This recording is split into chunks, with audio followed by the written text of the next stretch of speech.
Halo teman-teman semuanya, apa kabar?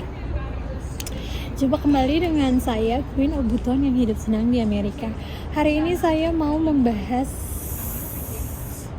tentang hal-hal yang harus kamu perhatikan atau kamu pertimbangkan atau kamu pikirkan atau kamu tanyakan ke orang lain atau kamu curhatin ke sahabat, keluarga, atau minta pendapat ke teman-teman sebelum kamu memutuskan untuk menikah dengan pacar bule dan memilih tinggal di luar negeri.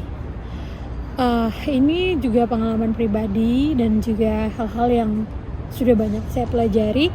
Alhamdulillah hari ini saya 5 tahun berkenalan sama suami dan menikah. Menikahnya 2 bulan lagi baru 5 tahun ya. Jadi suka dukanya segala macamnya sudah saya rasakan, sudah saya pikirkan, dan saya ingin berbagi dengan teman-teman karena ada beberapa teman-teman yang men-DM saya di Instagram saya. Teman-teman kalau ada pertanyaan atau ingin berbagi cerita dan ingin saya sampaikan, jangan malu untuk mengirimkan saya pertanyaan yang to the point di Instagram saya ya. Oke, banyak teman-teman yang bertanya bagaimana nih saya mau diajak menikah tapi saya disuruh tinggal dulu di Indonesia. Nanti kalau sudah punya rumah, ninu, ini itu segala macam baru saya diambil. Atau bagaimana proses pengaturan keuangan setelah menikah dengan bule? Bagaimana sih suka dukanya menikah dengan bule atau orang asing ya, karena ada yang mengkomen di status di video saya di Facebook, di YouTube saya ya, katanya kalau bule itu harus Caucasian. Itu salah. Saya tidak tahu tapi bisa dicari di Google. Sebenarnya siapa saja orang asing yang bukan orang Indonesia, yang bukan dari maybe area ya, Southeast Asia, itu pasti disebut bule. Tapi memang dasarnya orang kulit putih atau yang memang Caucasian itu memang yang aslinya orang kulit putih ya. Tapi orang Arab, orang Timur Tengah itu juga bule sebutannya ya. Nah, saya pengen berbagi ini karena saya merasa ini penting untuk dibagikan sesama kita perempuan, terutama cewek-cewek yang memang punya cowok bule. Karena cowok bule itu banyak menariknya, pertama mereka gagah, tinggi, ganteng, atau karena memang di luar negeri beda aja dengan orang Indonesia ya. Tapi teman-teman, sebelum kamu mau menikah, hal-hal yang perlu kamu perhatikan adalah sebagai berikut. Oke, stay itu. Yang pertama yang perlu kamu perhatikan adalah kondisi keuangan si calon suami, terutama kalau kamu memang perempuan dan kamu bakalan menjadi istri. Yang pertama bukan kondisi keuangan, yang paling pertama itu status kewarganegaraan si lelaki. Ya, si bule ini kamu harus tahu status kewarganegaraannya itu apa ya. Misalnya kamu merasa bahwa cowok ini adalah orang Amerika misalnya, atau orang asing juga yang tinggal dan bekerja di Amerika, kamu harus bisa memastikan si bule ini status kewarganegaraannya apa. Misalnya apakah dia warga negara Amerika, dibuktikan dengan dia memiliki paspor Amerika misalnya, atau paspor Amerika yang paling penting ya, menandakan bahwa dia US citizen. Kenapa ini saya akan bahas, mengapa ini penting untuk kamu. Yang selanjutnya, kalau misalkan dia warga negara Jerman misalkan, warga negara, pokoknya kewarganegaraannya itu kamu harus bisa cari tahu neng ya. Jangan kemudian yang penting saya sudah cinta mati apa segala macam, terus saya nggak tahu dia orang apa, dia di mana tempatnya. Misalkan kenalan sama orang Timur Tengah, terus dia sedang di United States misalkan, dia United States of America misalkan, tapi kamu tidak tahu statusnya apa. Jangan sampai dia statusnya pelajar atau bahkan ilegal, kan ini bisa bermasalah ya. Pastikan dia jelas, kamu tahu dia warga negara mana. Contohnya kalau kamu misalkan berkenalannya sama orang Amerika, terus dia memang warga negara Amerika, ini bagus karena kamu bisa nanti selanjutnya menikah menggunakan visa K, atau kamu bisa menikah di Indonesia. Yang ini prosedurnya, kita bicara video saya tentang proses menikah di Amerika, saya sudah pernah, silahkan mengunjungi video saya yang itu. Tapi proses menjadi green card itu juga saya sudah bahas, karena ini penting buat kamu. Jangan sampai kamu dibawa ke sini terus kamu tidak disediakan beberapa hal yang menyangkut hakmu untuk adjustment of status. Karena kalau kamu tidak menikah sama warga negara Amerika dan tetapi bulenya tinggal di Amerika, ini bakalan lebih ribet buat kamu dan ini beresiko buat kamu ya. Itu pertama. Yang kedua, teman-teman pastikan lelaki ini tidak berbohong kepadamu soal nama dan pekerjaannya. Karena begini, kenapa saya kenapa saya menekankan pada persoalan ekonomi dan ini menyangkut pekerjaan, sebaiknya kamu harus cari tahu guys, kamu harus cari tahu teman-teman ya. Karena masalahnya begini, kalau misalkan kamu kucuk-kucuk pengen menikah, terus si lelakinya ini, contoh ada teman yang mendirect mendikm saya itu bilang kalau dia dari militer misalkan, padahal kalau menikah sama militer itu cepat. Salah satu yang paling cepat untuk bisa menjadi warga negara Amerika itu menikah dengan militer. Biasanya mereka 1 tahun itu sudah bisa pindah ke warga negaraan karena memang diprotek oleh negara. Nah, memang sih di mana-mana yang namanya militer gajinya itu memang tidak begitu bagus ya kalau misalkan di-compare sama pekerjaan-pekerjaan yang lain, karena kebanyakan militer ya kayak di Indonesia, SMA sudah bisa masuk ya, dari mana saja boleh jadi militer Amerika karena mereka bakal deployment, ditaruh di perang ya, di mana di situ. Tapi veteran ini memiliki, misalkan kamu punya anakmu itu bisa berkarir lebih bagus kalau misalkan kedepannya pengen bekerja sama pemerintah US, mereka lebih mendapatkan nilai lebih, poin lebih untuk bisa bekerja dengan pemerintah. Tapi memang kalau ada lelaki yang bilang, oh saya karena belum punya rumah, terus saya kita nikah aja di Indonesia, terus kamu tinggal dulu di Indonesia nanti. Saya yang seperti ini teman-teman, saya tidak percaya ya.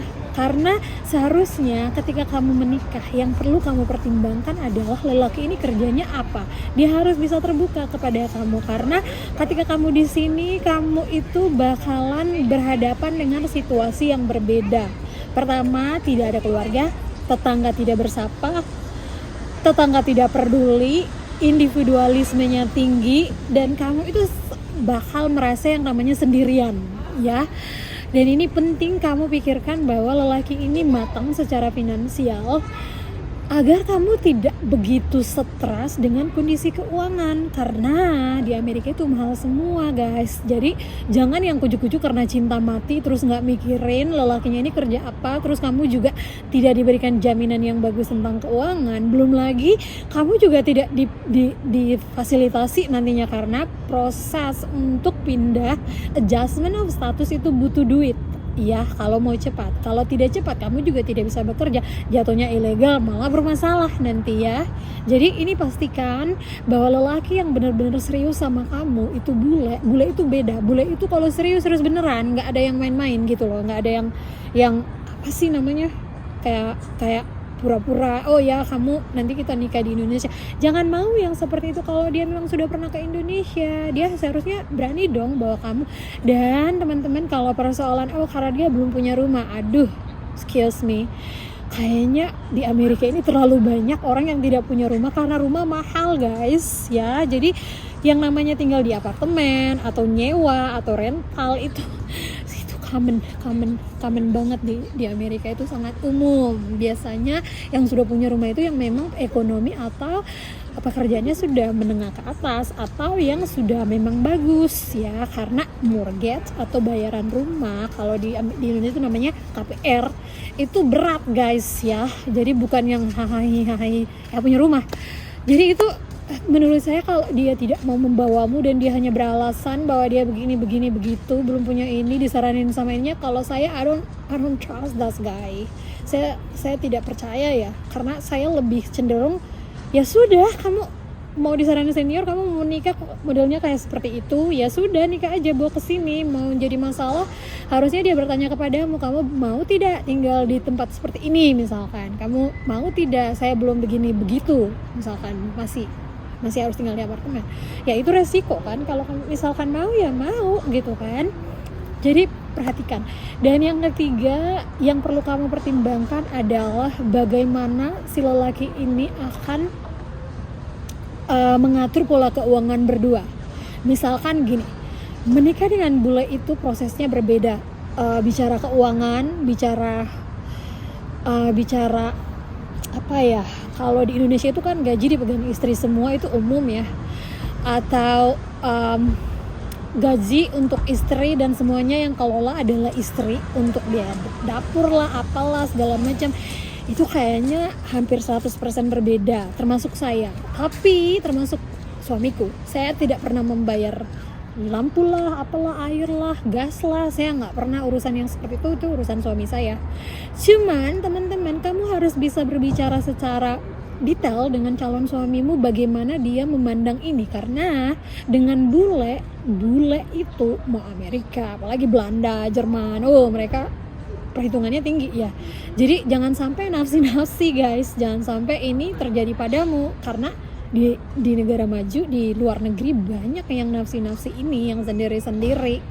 Nah, kamu harus bisa memastikan bagaimana, nanya ke bulenya bagaimana dia mengatur pola keuangan ya, maksudnya model keuangan keluarga yang akan dilakukan bersamamu itu kayak apa gitu. Kamu harus nanya, jangan sampai tiba-tiba kucuk-kucuk dia nggak mau biayain apapun, dan banyak yang terjadi seperti itu. Jadi kamu harus bisa pastikan bahwa makanya saya memilih menikah dengan muslim, karena faktor saya muslim itu mengerti bahwa duit dia adalah duit istri adalah duit istri, dan ini tidak berlaku untuk orang asing yang bukan muslim ya.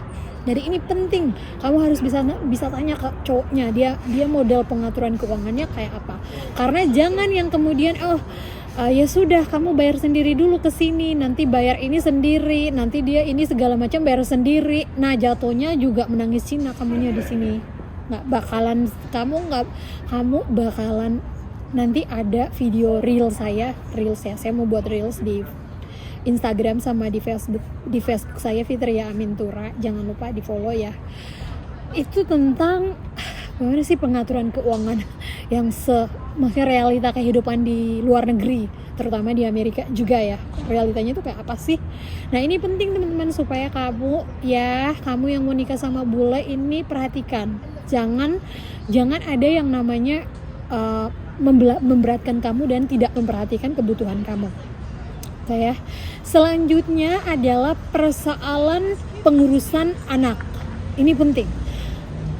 Persoalan anak ini kamu harus bahas juga, karena di Amerika, ya Allah, ampun Tuhan, mahalnya biaya penitipan anak dan sekolah usia dini itu. Nanti lihat di reel saya, karena saya sudah pengalaman, karena anak saya masuk sekolah itu saya harus bayar antara 28 juta sampai 42 juta per bulan, tergantung dari tempat yang kamu pilih. Sementara kerja di restoran ya segitu sebulan gajinya guys. Sementara untuk biaya anak ya seperti itu. Jadi kamu harus bisa, kenapa saya bilang kamu harus penting melihat pekerjaan si lelaki ini, karena di Amerika itu kehidupannya kayak gini guys. Kamu kesulitan untuk menyuruh suamimu untuk membayar nanny atau pembantu di sini tuh sama dengan pekerjaan lainnya. Kamu bakalan bayar $20 per jam ya. Kadang kalau kamu mau bayar per hari itu bisa sampai $300-500 guys per hari. Jadi kamu nggak bisa yang pakai pembantu, belum pakai pembantu, urus anak sendiri, kemana-mana sendiri, urusan memasak urus suami. Jadi beda polanya ya guys. Jadi kamu harus bisa memastikan siapa yang akan mengurus anak, prosesnya seperti apa, kehidupan rumah tangga harus bisa saling membantu, dan kamu harus menekankan budaya kamu sebagai orang Indonesia kepada dia ya, ini penting. Dan yang terakhir, yang paling penting sebelum saya bicara nanti part 2-nya, kalau ada yang bertanya nanti saya bahas lagi. Yang terakhir itu saya perlu tekankan ke teman-teman adalah persoalan apa ya namanya? Persoalan kamu bisa perusahaan keluarga dia, itu keluarga dia, bagaimana hubungannya dia dengan keluarga. memang mungkin sebagian bule tidak begitu dekat dengan keluarga karena memang kebanyakan bule seperti itu. Tapi kalau saya menekankan pada dekat dengan mertua atau keluarga besar dia, itu penting ya teman-teman, karena jangan sampai kamu sendirian. Kamu sudah sendirian, tidak punya keluarga, jauh dari saudara, belum lagi kalau pekerjaan yang nggak bagus kamu nggak bisa bawa saudaramu ke sini dan segala macamnya, ini ribet. Nah kan kalau misalkan dia keluarga dia juga nggak suka sama kamu, atau misalkan kamu tidak bisa bersatu dengan keluarganya dia, nah lebih repot lagi guys. Dan jangan lupa untuk bertanya ke suamimu, calon suamimu yang bule, kira-kira bagaimana pendapatnya tentang kamu bolak-balik dari sini ke Indonesia, dari luar negeri ke Indonesia, karena kamu pasti homesick luar biasa. Oke, itu dulu ya, nanti kita bahas lebih detail lagi kalau ada pertanyaan di video ini. Oke, bye-bye dari Queen Obuton yang hidup senang di Amerika. Oke, bye.